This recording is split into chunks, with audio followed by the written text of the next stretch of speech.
मैंने जो महसूस किया है वो ये किया है कि परमात्मा की कृपा के बिना दुख निवृत्ति नहीं हो सकती, कर्म के बल पे दुख निवृत्ति नहीं हो सकती। क्योंकि जाने अनजाने हम कई जीवों की हिंसा करते हैं। जैसे सुबह उठे, चूल्हा जलाया, उसमें कई जीव मर गए, चले तो कई जीव मर गए, है ना। कई जीव की हिंसा होती, पानी हमने बहा दिया, उसमें कई जीव मर गए। तो हम उन कर्मों को कहाँ निषेध करेंगे, कहाँ उनको सुधारेंगे। जो आत्मा की अमरता में विश्वास करे वो हिंदू है। जो आत्मा की अमरता और पुनर्जन्म में विश्वास करे वो हिंदू है। अभी इसको पुरुषार्थ के साथ भगवत कृपा भी मानता हूँ। अच्छा। सिर्फ पुरुषार्थ से सर कुछ नहीं हो सकता, क्योंकि हजारों लाखों लोग हैं। यूजीसी नेट की परीक्षा राष्ट्रीय स्तर पे होती है, जैसे यूपीएससी की होती है राष्ट्रीय स्तर पे, वैसे ही ये भी राष्ट्रीय स्तर की परीक्षा है। तो नेशनल एलिजिबिलिटी टेस्ट कहते हैं इसे। तो इसमें हजारों लाखों लोग, कोई तमिलनाडु में तैयारी कर रहा है, कोई दिल्ली में है, राजस्थान में, कोई अरुणाचल प्रदेश में है। इसमें बहुत से टैलेंटेड लोग हैं और मास्टर्स किए हुए लोग इसमें बैठते हैं। 55% जिनका हो एमए में, वैसे लोग बैठते हैं। और वैसे लोग में आप सिर्फ पुरुषार्थ के बदौलत तो शायद नहीं रह सकते, आपको किसी न किसी अपने आराध्य की मतलब ताकत की आवश्यकता जरूर पड़ती है। तो मैं ये मानता हूं कि जो मेरा 3 नेट निकला जेआरएफ के साथ, जो लास्ट में जेआरएफ के साथ निकला, वो कहीं ना कहीं राम जी और हनुमान जी की कृपा से ही निकला है। मैं रामचरितमानस का हिंदी एडिशन नहीं था मेरे पास, संस्कृत हिंदी एडिशन, जो उसका अवधि हिंदी एडिशन जो है वो नहीं था मेरे पास। अवधि इंग्लिश एडिशन था। अच्छा। घर पे यहाँ पे गाजियाबाद में। तो मुझे लगा कि हिंदी एडिशन भैया होना चाहिए। तो मैं नई दिल्ली रेलवे स्टेशन में मिलती है गीता प्रेस गोरखपुर की किताबें, तो मैं गया। मुझे ये भी डर था कि जाऊंगा तो कहीं पुलिस वाले ना पकड़ लें।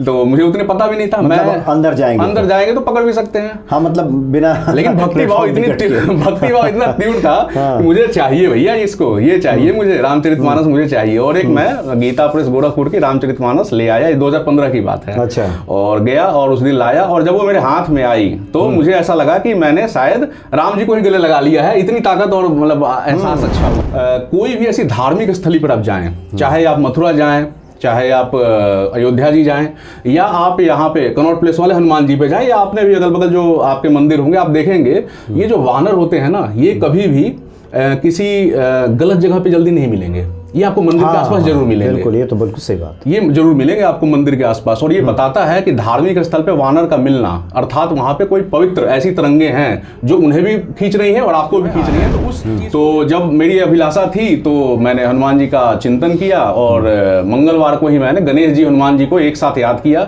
और उस आधार पर मुझे रिजल्ट भी मिले। और सपने में जो हनुमान जी का आना होता है वो ऐसा नहीं है कि आप जिस रूप में हनुमान जी को मानते हैं उसी रूप में वो आएंगे। अच्छा। हाँ, वो हो सकता है कि एक आम कपी का रूप धर के भी आ जाएं। फिर मुझे याद आया कि शायद मैंने हनुमान जी से ही आशीर्वाद मांगा था कि हनुमान जी आप जो है कृपा कीजिए। तो उससे भी एक मुझे लगा कि हनुमान जी मेरे साथ हैं। और सपने में भी हनुमान जी के दर्शन हुए हैं मुझे। अच्छा। हाँ, मतलब वानर रूप में ही हनुमान जी के भी दर्शन हुए हैं मुझे सपने में। जय सिया राम, जय श्री राम।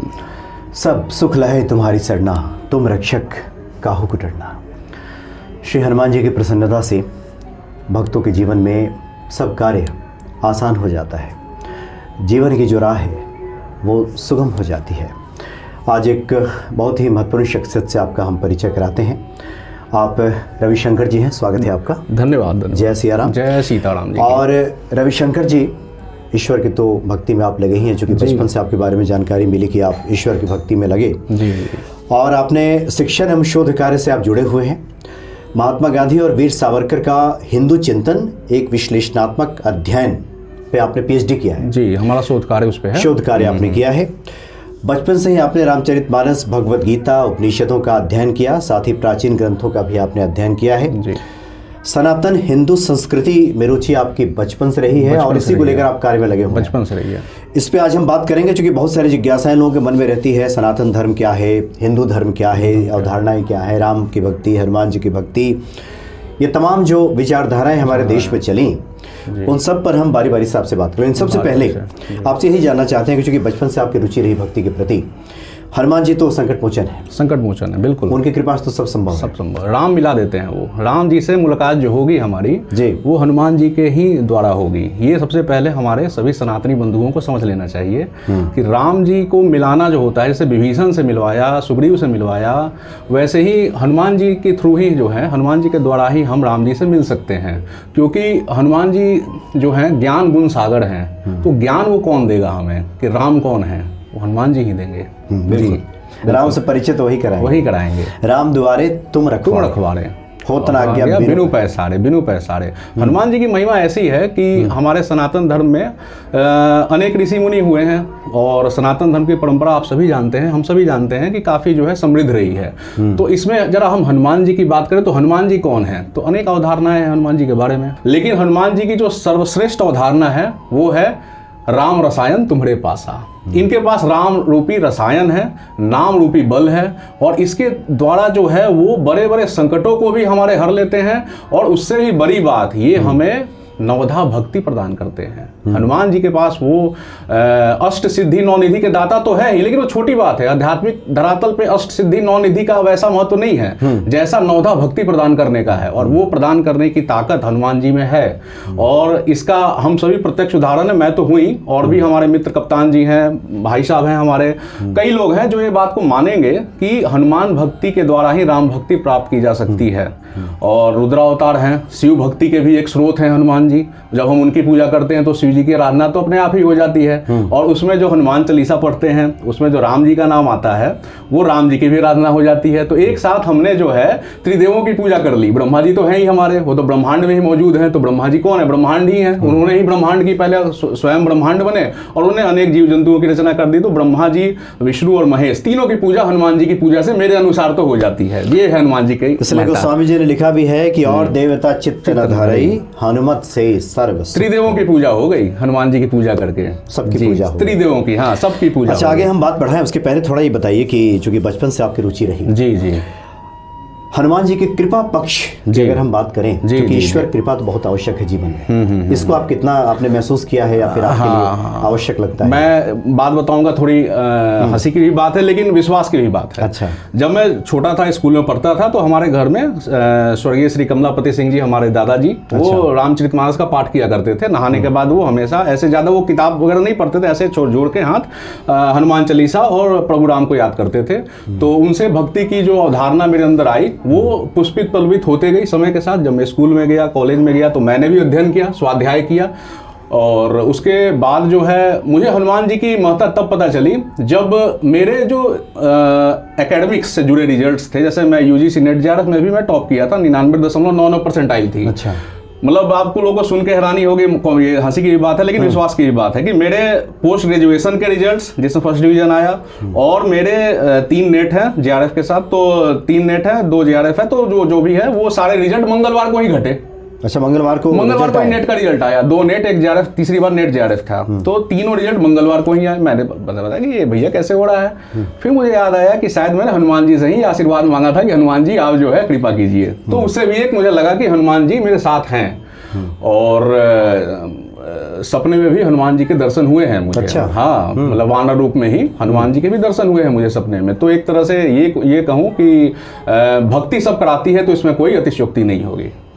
ये है। थोड़ा सा हम चाहेंगे कि अगर आप बताना चाहेंगे, जब आपने कहा दर्शन हुए तो जिज्ञासाएं भक्तों की बढ़ गई होंगी। जी जी, बिल्कुल बिल्कुल। देखिए, ऐसा है कि जब हम किसी चीज़ के बारे में निरंतर सोचते हैं और उस पर आश्रित हो जाते हैं, तो कनॉट प्लेस वाले एक हनुमान जी हैं दिल्ली में, तो हमारे एक मित्र अभिनव भारद्वाज जी, उनके सानिध्य में मैं कनॉट प्लेस भी गया था। वहाँ मैंने हनुमान जी के दर्शन किए, और उसके बाद जो है वहाँ हमने थोड़ी प्रसाद खाई और ये सब किया, चाय वाय भी पी, अगल बगल थोड़ा एक जैन चावल वाले उनके यहाँ भी खाया। तो वहाँ मुझे ये थी कि अभिलाषा थी कि मेरे रिजल्ट्स जो है आ जाएं।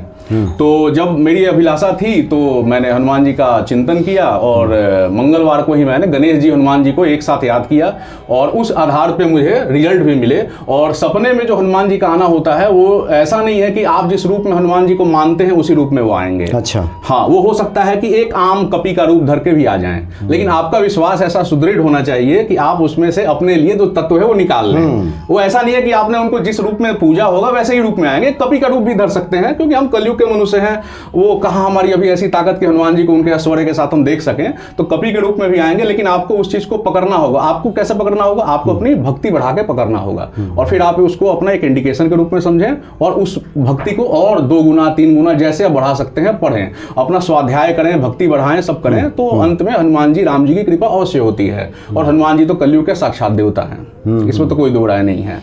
वो साक्षात देवता हैं, और उनकी भक्ति से ही आपको बल, बुद्धि और ज्ञान मिलेगा। एक तो बहुत महत्वपूर्ण आपने बातें बताई कि कनक भूधराकार शरीरा में तो संभव नहीं है कि वो उपस्थित हो जाए। हम कलयुग के लोग हैं करके। हाँ। दूसरा आपने कहा कि इस इंडिकेशन को, इस संकेत को पकड़ना होगा और भक्तों के अंदर लगता है कि ये चीजें आने लगती हैं। सर मैं एक बात कहूँगा, कोई भी ऐसी धार्मिक स्थली पर आप जाएं, चाहे आप मथुरा जाएं, चाहे आप अयोध्या जी जाएं, या आप यहाँ पे कनॉट प्लेस वाले हनुमान जी पे जाएं, या आपने भी अगल बगल जो आपके मंदिर होंगे आप देखेंगे ये जो वानर होते हैं ना, ये कभी भी किसी गलत जगह पे जल्दी नहीं मिलेंगे। ये आपको मंदिर के आसपास जरूर मिलेंगे। बिल्कुल, ये तो बिल्कुल सही बात। ये जरूर मिलेंगे आपको मंदिर के आसपास। और ये बताता है कि धार्मिक स्थल पे वानर का मिलना, अर्थात वहां पे कोई पवित्र ऐसी तरंगे हैं जो उन्हें भी खींच रही हैं और आपको भी खींच रही हैं, तो उस चीज को भी आपको पकड़ना होगा और अपनी भक्ति को दिन दुनी रात चौगुनी बढ़ानी होगी। मैं तो यही कहूंगा, बाकी तो राम जी की सब कृपा। नहीं, ये तो आपने बहुत महत्वपूर्ण बिंदु पर ध्यान दिलाया है जी, कि सच में ये वानर तो वहीं दिखाई देते हैं जहाँ कोई पवित्र स्थल होता है। पवित्र स्थल होता है, नहीं तो ऐसी वैसी जगहों पे बंदर नहीं दिखते हैं। हाँ, ये तो ध्यान ही आपने पहली बार ध्यान आकृष्ट किया है। मेरा भी ध्यान गया कि आपका ये कहना, दर्शकों को भी ये बात समझ में आएगी, इंडिकेशन उन्हें मिलेगा कि हाँ कभी हुआ होगा ऐसा उनके साथ भी। कई बार आदमी को होता है, नहीं पता नहीं चल पाती चीजें, पकड़ने की चीजें होती हैं। उस जैसे फ्रीक्वेंसी होता है ना, एंटीना पकड़ती है उस चीज को, इस चीज को पकड़नी होती है हमें। तो जैसे विभीषण ने पकड़ लिया हनुमान जी की भक्ति, विभीषण ने पकड़ लिया, और सबरी ने राम जी को समझ गई। सबरी बड़े बड़े नहीं समझ पाए, सबरी समझ गई। विदुर समझ गए, बड़े बड़े धृतराष्ट्र जैसे राजा नहीं समझ पाए, विदुर समझ गए। दुर्योधन नहीं समझ पाए, लेकिन विदुर समझ गए श्री कृष्ण को। तो हमें उस फ्रीक्वेंसी के साथ मैच भी कराना होता है खुद को। ये कैसे होगा? ये जब हम थोड़े तप करेंगे, क्योंकि भागवत में एक शब्द है तप, थोड़ा तप भी आवश्यक है। स्वाध्याय, तप, दान, इनसे आती है हमारे अंदर वो चीज़ है, वो ताकत, जिससे हमें पता चलता है कि हाँ हमें जो है अपनी भक्ति को और बढ़ानी चाहिए। और भक्ति का तत्व तो हमारे अंदर है, कुछ पूर्व जन्मों के भी संस्कार होते हैं जी। तो सब धीरे धीरे होती है चीजें, जागृत होती हैं। हाँ, जागृत होती हैं चीजें। तो ये बचपन में, चूंकि एक तो पारिवारिक संस्कार होता है कि व्यक्ति इस तरफ उन्मुख होता है। बिल्कुल, आपके साथ भी ऐसा ही हुआ? हाँ, हमारे ग्रैंडफादर और अंकल और फादर भी थोड़े भक्ति में थे। मतलब ऐसा तो नहीं कहूँगा बिल्कुल पूजा पाठ में थे, लेकिन हाँ वो अपनी भक्ति करते रहते थे। तो बच्चा देखता है तो सीखता है जी, बच्चा देखता है। तो जो एकेडमिक रिजल्ट्स आते थे, जो आपने हनुमान जी से मांगा, वो पूरा होने लगा तो ये भक्ति बढ़ने लगी। 3-4 रिजल्ट्स आए। अच्छा। मैं ये नहीं कहूँगा कि बचपन से आए, जब मैं मास्टर्स कर रहा था, पोस्ट ग्रेजुएशन कर रहा था, तब के रिजल्ट्स, और ये यूजीसी नेट जेआरएफ का रिजल्ट जब ये आया, तब मुझे ऐसा लगा कि शायद हनुमान जी की कृपा है।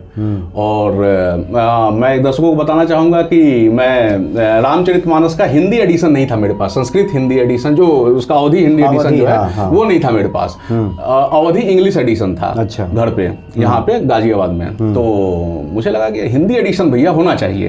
तो मैं नई दिल्ली रेलवे स्टेशन में मिलती है गीता प्रेस गोरखपुर की किताबें, तो मैं गया। मुझे ये भी डर था कि जाऊंगा तो कहीं पुलिस वाले ना पकड़ लें, तो मुझे उतने पता भी नहीं था। मतलब मैं अंदर जाएंगे तो पकड़ भी सकते हैं। हाँ, मतलब बिना, लेकिन भक्ति भाव इतना तीव्र था कि मुझे चाहिए भैया इसको, ये चाहिए मुझे, रामचरितमानस मुझे चाहिए। और एक मैं गीता प्रेस गोरखपुर की रामचरितमानस ले आया, 2015 की बात है। अच्छा। और गया और उस दिन लाया, और जब वो मेरे हाथ में आई तो मुझे ऐसा लगा कि मैंने शायद राम जी को ही गले लगा लिया है। इतनी ताकत और मतलब एहसास अच्छा हुआ मुझे। रामचरितमानस पीली कलर की थी, मध्यम साइज की, और तुलसीदास कृत रामचरितमानस मैं गीता प्रेस गोरखपुर की 2015 में लाया था। मुझे आज भी वो दिन याद है। आपको लगा राम मिल गए? राम मिल गए, राम मतलब मैंने हृदय से लगा लिया, ऐसा लगा। हनुमान मिल गए, राम मिल गए, ऐसा लगा मुझे। राम का वो मानस है, हृदय है, राम का मानस है, रामचरितमानस, तो वो मिल गया आपको। बिल्कुल। अच्छा, एक और, चूंकि राम जी के नाम महिमा जी की भी आप बातें करते हैं। अभी इस प्रोग्राम को रिकॉर्ड करने के पहले काफी देर तक इससे बात हो रही थी।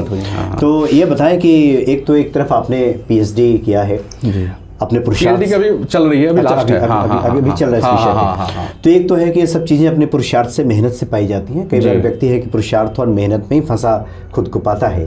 आपके लिए ये नाम महिमा, पुरुषार्थ, इसको आप किस रूप में लेते हैं? मैं इसको पुरुषार्थ के साथ भगवत कृपा भी मानता हूँ। अच्छा। सिर्फ पुरुषार्थ से सर कुछ नहीं हो सकता, क्योंकि हजारों लाखों लोग हैं। यूजीसी नेट की परीक्षा राष्ट्रीय स्तर पे होती है, जैसे यूपीएससी की होती है राष्ट्रीय स्तर पे, वैसे ही ये भी राष्ट्रीय स्तर की परीक्षा है।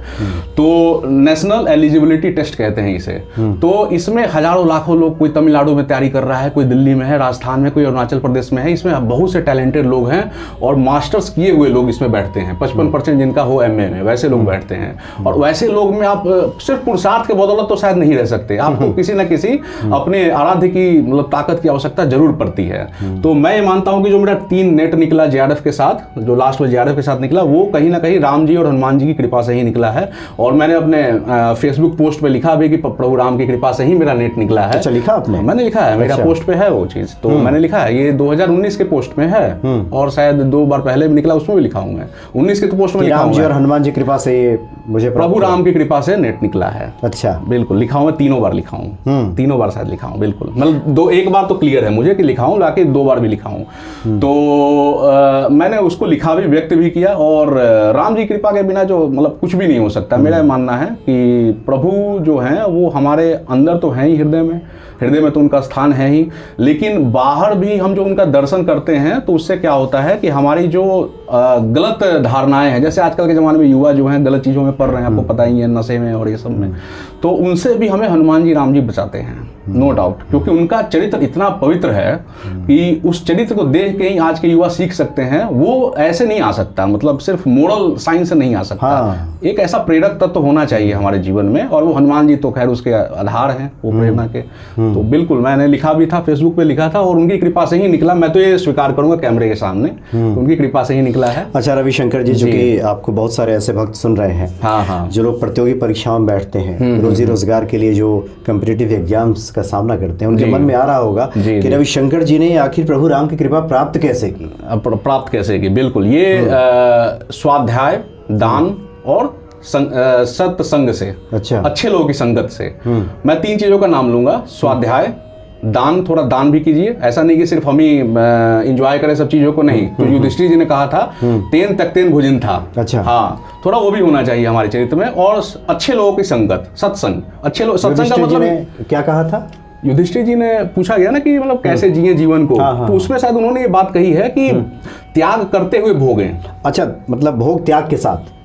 हाँ, अगर आप भोग कर रहे हैं किसी सुविधा का या किसी वस्तु का, तो ऐसा नहीं कि सिर्फ भोगे ही, आपको समाज के लिए भी सोचना चाहिए। परहित की बात की है गोस्वामी जी ने भी, त्याग के साथ। हाँ, तो मैं ये कहूंगा कि थोड़ा जीवन कैसे सुखमय बनाए, सफल कैसे हो। तो मैं 3 चीजों का नाम लूंगा जो मेरे जीवन में रही हैं, अपने जीवन जो खुद का मेरा इतिहास है उसमें रही हैं। उसमें 3 चीजें, स्वाध्याय, निरंतर आपको धार्मिक पुस्तकें, हमारी भगवत गीता, रामचरितमानस, हनुमान चालीसा का अध्ययन करते रहना चाहिए। वो एक प्रेरणा का तत्व है। जैसे प्राचीन काल में जो हमारे अमात्य हुआ करते थे राजाओं के, वो उन्हें हर कुछ दिनों पे इतिहास पुराण सुनाया करते थे। हाँ, अच्छा। इतिहास को पंचम वेद भी कहा गया है।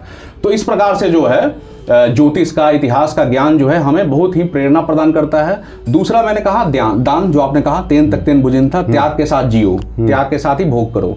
और तीसरा जो है सत्संग, अच्छे लोगों की संगति में बैठना कभी ना छोड़ो, कभी नहीं छोड़ना चाहिए। तो मैं आपको भी ये कहूंगा कि मैंने भी ऐसे ही सफलता पाई है, तो मैं प्रतियोगियों को भी कहूंगा कि आगे जो है आप थोड़ा अपने जीवन में हनुमान जी को लाएं, हनुमान जी की कृपा सब करेगी। हनुमान चालीसा करें, हाँ, हनुमान चालीसा करें, सुंदरकांड भी करें, हनुमान चालीसा करें, भगवत गीता पढ़ें।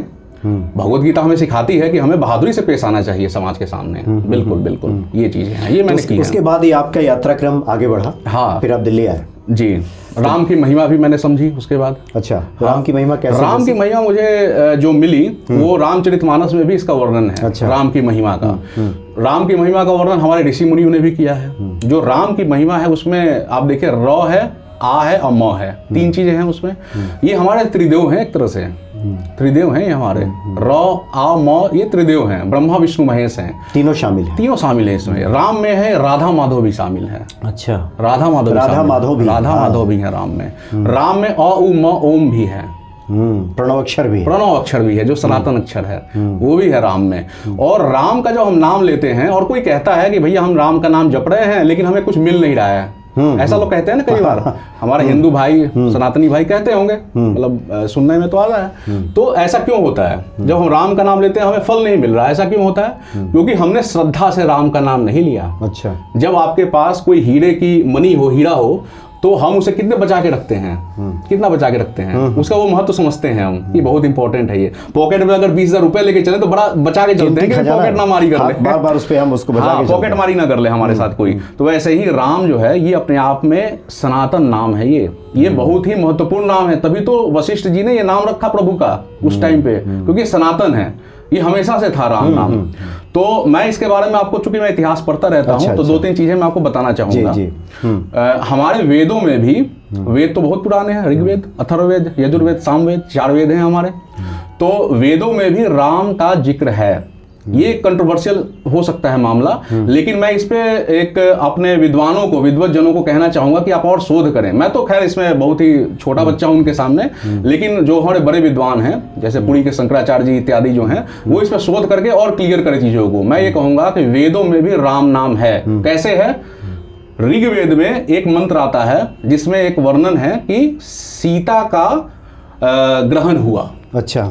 तो अब कई लोग कहेंगे कि सीता कृषि के लिए यूज होता है, लेकिन जो राम की जो सीता जी हैं वो भी तो कृषि से जुड़ी हैं। वो भी तो जनक के यहाँ खेती हो रही थी तब वो निकली थी, भूमिसुता है, भूमिसुता है। तो मैं ये कहूंगा कि जो सीता का ग्रहण हुआ कहा गया है, ये इनडायरेक्टली प्रभु राम के लिए ही कहा गया है, मेरा ये मानना है। अच्छा। हाँ, सीता का ग्रहण हुआ, पूषण ने उनको पाला, भगवान पूषण है।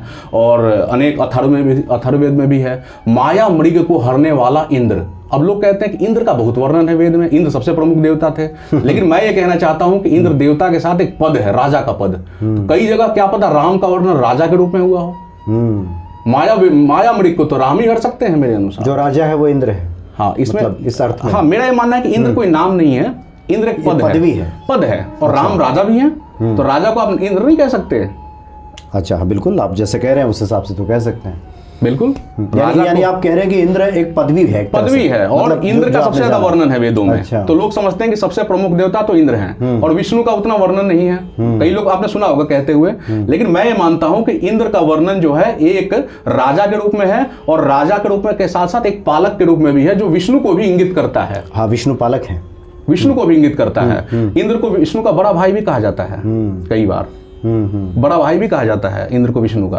तो एक प्रकार से मैं ये कहना चाहता हूं कि जब सीता का वर्णन है, जब माया मृग को हरने वाले देवता का वर्णन है, तो राम का भी वर्णन है। मेरा तो ये मानना है, जो मैंने अपना शोध कार्य किया है। बाकी मैं ये नहीं मानता कि मैं परफेक्ट हूं। मैं इसमें अपने जो विद्वज्जन है उनका भी आह्वान करना चाहूंगा कि वे और शोध करें और ये साबित करें कि राम का वर्णन वेदों में भी है। इसका ये अर्थ हुआ कि राम सनातन है, राम सनातन है, जो अनादि है। काकभूषुंडी की जो कथा है रामचरितमानस में, वो सत्य है कि उन्होंने राम को देखा अनेक जन्मों में, अनेक कल्पों में, अनेक संसारों में, और वो उनका जो दूध भात ले जा रहे थे और राम उनका पीछा कर रहे थे। तो उन्होंने कहा कि अरे राम तो यहाँ थे, अभी यहाँ कैसे आ गए? तो राम ने बताया कि अनेक रूपों में, अनेक कल्पों में मैं जन्म लेता हूँ, हरि अनंत, हरि कथा अनंता, हरि कथा अनंता। तो मैं ये मानता हूँ कि शोधकार का ये विषय है कि वेदों में भी राम का वर्णन अच्छी तरह से है। अच्छा रविशंकर जी, चूंकि आपका तो काफ़ी गहरा शोध है, विषय काफ़ी बड़ा है जी, आगे भक्तों की जिज्ञासाएं रहेंगी तो हम अलग से बात करेंगे, लेकिन पहले थोड़ा हम 2 शब्दों पे हम चाहते हैं कि एक बार थोड़ा भक्तों को बताएं। एक तो आता है सनातन, लोग कहते हैं हम सनातनी हैं। बिल्कुल बिल्कुल। हिंदू धर्म की बात आती है, थोड़ा बताएं ये सनातन क्या है और हिंदू धर्म। ये भी एक शोध का विषय है, सनातन और हिंदू धर्म। पहले मैं सनातन के बारे में जरा बताना चाहूंगा। सनातन में 2 तत्व हैं, 2 चीजें हैं। पहला, जो सनातन की परिभाषा है वो कहां से आई? मूल तत्व है सनातन का, सनातन परब्रह्म से, परमात्मा से। परमात्मा ही सनातन है। हमारे ग्रंथों में सनातन किसे कहा गया है? परमात्मा को, जो कभी खत्म नहीं हो सकता, जो एक रस है, जो हमेशा है और हमेशा रहेगा। और सनातन मतलब जो सदा से है, सदा से है। और सदा से कौन है? परमात्मा। ये परमात्मा का धर्म है सनातन धर्म। सनातन का अर्थ होता है सनातन परब्रह्म, वहीं से सनातन धर्म निकला है। दूसरा, हमारा जब स्वतंत्रता आंदोलन चल रहा था, इतिहास की भी थोड़ी बात कर लूं मैं, इतिहास के साथ ही जोड़ना अच्छा रहेगा अध्यात्म को। इतिहास में अगर सनातन की बात की जाए तो जो हमारा स्वतंत्रता आंदोलन चल रहा था उसमें कुछ नेताओं को सनातनी कहा गया है। तो ये सनातनी वे थे जो हिंदू धर्म की जो पूरी परंपरागत व्यवस्था है उसको मानते थे, अर्थात वर्ण व्यवस्था, आश्रम व्यवस्था को पूरी तरह से मानते थे। जैसा हम सब जानते हैं कि स्वतंत्रता आंदोलन के दौरान जाति तोड़ो, वर्ण व्यवस्था तोड़ो आंदोलन चले हैं, समानता का आंदोलन चला है, राजा राम मोहन रॉय से लेके सबने समानता की बात की है। उससे इतर जो लोग ये कहते थे कि जो परंपरा प्राचीन काल से चली आ रही है उसमें ज्यादा बदलाव न करे, यानी कंजर्वेटिव तत्व हिंदुत्व के, वो भी सनातनी कहे गए हैं। तो 2 चीजें हैं, एक सनातन परब्रह्म से सनातन निकला है, और दूसरा सनातनी वे थे जो सनातन धर्म की परंपरा को फॉलो करते हुए सनातन धर्म फॉलो करना चाहते हैं। ज्यादा उसमें बदलाव, ज्यादा उसमें जो है ज्यादा रिफॉर्म्स नहीं करना चाहते। ज़्यादा रिफॉर्म्स पसंद नहीं है वो, तो वो भी सनातनी कहे जाते हैं। तो ये हमारी सनातन परंपरा काफ़ी पुरानी है और परमात्मा से ही जुड़ी हुई है। दूसरा हिंदू, हिंदू कौन है? अब हिंदू जो है ये भी आज के ज़माने में विवाद का विषय है कि हिंदू कौन है, ठीक है। तो इसके बारे में अनेक डेफिनेशंस हैं। हमारे बृहस्पति आगम में भी हिंदू शब्द का वर्णन है। ऐसा नहीं है कि ये हमें ग्रीक्स ने और पर्शियन और फारसी लोगों ने दिया है, ऐसा नहीं है। हमारे सनातन के शास्त्रों में भी हिंदू धर्म का वर्णन है, बृहस्पति आगम में हिंदू धर्म का वर्णन है। दूसरा, सिंधु नदी से जो हिंदू बना है, इसमें ये कहा जाता है कि जो हिंसा छोड़ दे वो भी हिंदू है। उन्हें हिंसा पसंद नहीं होती, वो भी हिंदू है। ये भी हमारे शास्त्रों में वर्णन है। शंकराचार्य जो हैं उन्होंने भी ये बात कही है, जिसे हिंसा पसंद ना हो वह भी हिंदू है।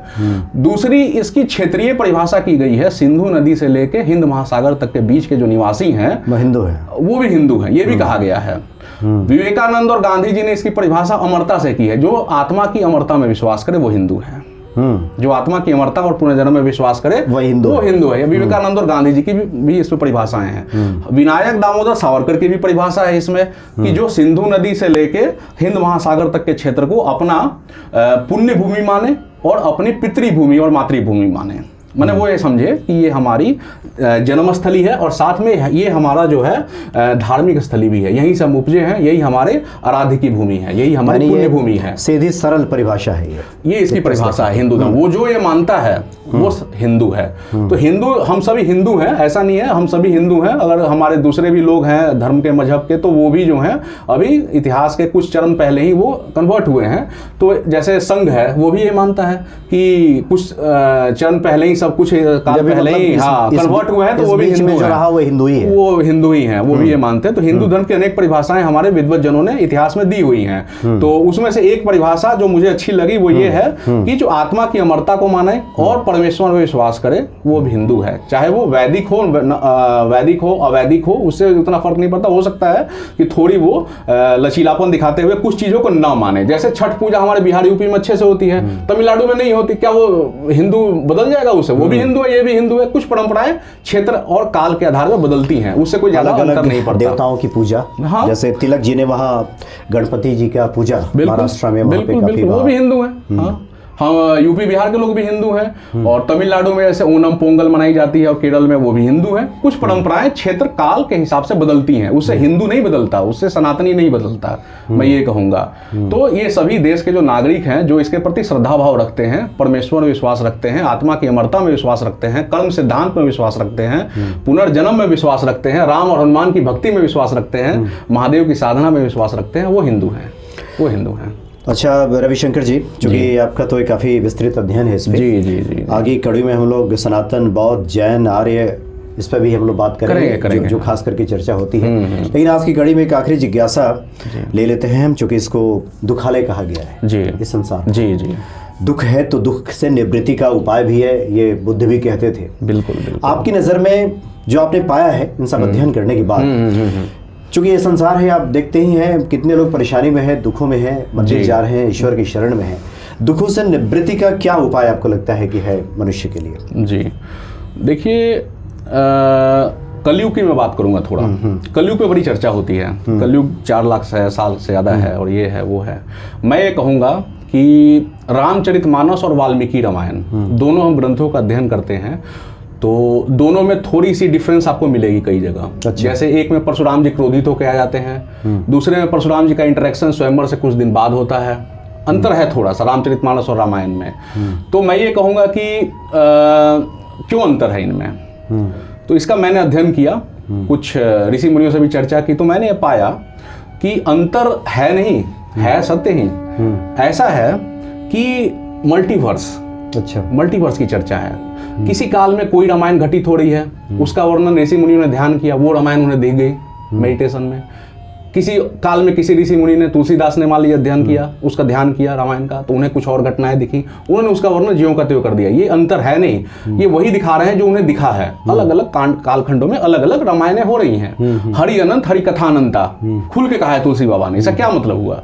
तो मैं ये कहना चाहूंगा कि जैसा आपका प्रश्न था, देखिए पहले हम भक्तों का स्पष्ट कर दें, चूंकि राम जो जन्म की बातें आती हैं और राम जी का जो चरित्र की बातें आती हैं, और कई कालखंड में हुआ है, हुआ है। ऐसा नहीं हुआ है कि राम जी का आगमन एक ही बार हुआ है। बस बस यही बात है, यही बात मैं कहना चाह रहा था। इसी को आप स्पष्ट कर रहे हैं। हाँ, जी जी, काकभूषुंडी जी ने भी यही बात कही है इनडायरेक्टली कि अलग अलग कल्पों में, अलग अलग कालखंडों में राम जी ने धरती पे उतार लिया है। वैसे ही कृष्ण जी ने भी लिया है, हनुमान जी भी आए हैं, और अलग अलग कालखंडों में जब ऋषि मुनियों ने तपस्या की है, रामायण लिखा है और रामचरितमानस लिखा है, तो उन्हें वो घटनाएं, हाँ, जो दिखा उन्होंने लिख दिया। अच्छा। उन्होंने उसमें ज्यादा उलटफेर नहीं किया, क्योंकि वो सत्य थे, ईमानदार थे, सही थे वो, तो उन्होंने वो जो दिखा वो लिखा है। तो हमें उस पर ज्यादा शंका नहीं करनी चाहिए, ये मानना चाहिए कि ऋषि मुनि काफी पहुंची हुई चीजें हैं, वो काफी जो है आध्यात्मिक धरातल पे काफी ऊंची चीजें हैं वो लोग, तो उन्होंने जो लिखा है वो सही चीज है। तो जैसे आपने कहा दुख निवृत्ति के लिए गौतम बुद्ध ने भी कई मार्ग बताए हैं, उसमें तपस्या का भी मार्ग है, ध्यान का मार्ग है, लेकिन मैंने जो महसूस किया है वो ये किया है कि परमात्मा की कृपा के बिना दुख निवृत्ति नहीं हो सकती, कर्म के बल में दुख निवृत्ति नहीं हो सकती, क्योंकि जाने अनजाने हम कई जीवों की हिंसा करते हैं। जैसे सुबह उठे, चूल्हा जलाया, उसमें कई जीव मर गए, चले तो कई जीव मर गए, है ना, कई जीव की हिंसा होती, पानी हमने बहा दिया, उसमें कई जीव मर गए, तो हम उन कर्मों को कहाँ निषेध करेंगे, कहाँ उनको सुधारेंगे। अल्टीमेटली होता क्या है कि एक ही तरीका है दुख निवृत्ति और मोक्ष प्राप्ति का, जो मैंने सीखा है स्वाध्याय से, वो ये है कि अपने सभी कर्मों को परमात्मा को समर्पित कर दीजिए और परमात्मा संभाल लेंगे। यही अल्टीमेटली मोक्ष का मार्ग है, उनके ऊपर छोड़ दीजिए। सर्व धर्मान परित्यज्य माम एकम शरणम व्रज, ये गीता में भी वर्णन है। शरण तो लेनी, सर्व पापेभ्यो, जी शरण, हाँ मोक्षयिष्यामि, मैं मुक्त कर दूंगा। हाँ, शरण तो लेनी पड़ेगी, शरण तो लेनी, शरणागत होना पड़ेगा। हाँ, ये है कुल मिला के दुख निवृत्ति का मार्ग। जो आपने देखा है कि शरणागति के सिवाय दूसरा कोई उपाय नहीं। हाँ, अपने सारे कर्मों को समर्पित करके परमात्मा की शरण में जाना ही, जो मेरे अनुसार दुख निवृत्ति का साधन है, वो ये है। मैं ये कहूंगा, जो गीता के भी अध्याय में 18वें अध्याय में भगवान कृष्ण ने स्पष्ट रूप से कहा है, जब अर्जुन जो है पूरी तरह से तैयार नहीं हो पा रहे थे ज्ञान और वैराग्य और साथ में कर्म की शिक्षा देने के बाद भी, तो भगवान कृष्ण ने उन्हें भक्ति का संदेश दिया। और शरणागति की बिना बातें समझ में आती कहाँ है, शरणागति में बात समझ में भी नहीं आती है। यही है कुल मिला के सनातन धर्म। इसी से जुड़ा एक और ले लेते हैं, जो कि एक व्यवहारिक प्रश्न है। आपने कहा कि शरणागति के सिवाय तो कोई रास्ता है ही नहीं। आपके ऊपर जब किसी प्रकार की कोई परेशानी संकट आता है, आपकी कैसे, मैं राम जी को याद करता हूँ, कैसे शरणागति करते हैं? क्या कोई जैसे पूजा करते हैं, अगरबत्ती दिखाते हैं, मंदिर जाते हैं, क्या करते हैं? मैं एक राम जी की एक आकृति अपने सामने बनाता हूँ, या जो राम नाम लिखा है र आ म, एक मुझे दिखने लगता है कई बार, राम लिखा हुआ ऐसे दिखेगा मानस। हाँ, एक लाल कलर से राम लिखा हुआ मुझे थोड़ा दिखता भी है, अभी भी दिख रहा है, अभी भी दिख रहा है। जब मैं आपको बता रहा हूँ तो मुझे दिख रहा है वो राम लिखा हुआ, आपको भी दिख रहा है? अरे बहुत बढ़िया। तो मुझे वो राम लिखा हुआ दिखता है, या मुझे एक राम जी की आकृति जो मैंने गूगल के माध्यम से ही देखी है या कैलेंडर्स में देखी है, वो मुझे एक आकृति, मेरी अपनी आकृति है, वो मुझे दिखती है कई बार। तो मुझे कुछ उम्मीद होती है या कोई ऐसा लगता है कि स्थिति विकट है, तो मैं राम जी को याद करता हूँ और उनके भक्त हनुमान जी को भी याद करता हूँ, और मैं देखता हूँ कि चीजें वहां से सुगमता से आगे मैं निकल पाता हूँ, चीजें सुलझ जाती हैं चीजें। तो भक्ति का प्रताप तो है, इसमें कोई दो राय नहीं है, भक्ति का प्रताप तो है। इस कलयुग में नाम ही आधार है, ऋषि मुनियों ने बार बार कहा है। भागवत के भी अंतिम स्कंद में यही बात कही गई है कि नाम ही आधार है, कीर्तन ही आधार है। तो ये चीज नहीं कली कर्म न भगति विवेकू, राम नाम अवलंबन एक, बस नाम का आधार है। कुछ भी काम यहाँ नहीं आएगा। हाँ, राम जी का नाम, शरणागति और राम नाम भी लिखते हैं क्या? मैं अभी लिखना तो उतना नहीं शुरू किया हूँ, लेकिन जैसे मैंने आपको बताया कि वो राम नाम वो दिख जाता है। हाँ, वो दिखता है तो वो मेरे लिखने बराबर ही हो जाता है। हाँ, वो दिख जाता है बिल्कुल, र आ म लिखा हुआ दिखता है बिल्कुल। हाँ रविशंकर जी, बहुत आनंद आया आपसे बातचीत करके, और इन सब बातों से जी तो भरता नहीं है, ये तो आध्यात्मिक चीजें हैं। हाँ, आगे कुछ भक्तों की जिज्ञासाएं रहेंगी, तो अलग अलग हम लोग विषयों पे चाहेंगे कि कुछ आपसे बातचीत हो। तो बड़ा आनंद आया, और कुल मिलाकर वर्णव रघुबर बिमल जस जो दायक फलचार, राम जी की शरणागति के सिवाय कोई रास्ता नहीं है, और शरणागति होने के बाद तो फिर सब संभव है। राम जी कर देते हैं सब। जी, हनुमान जी, धन्यवाद। जय श्री राम, जय श्री राम, जय श्री राम जी।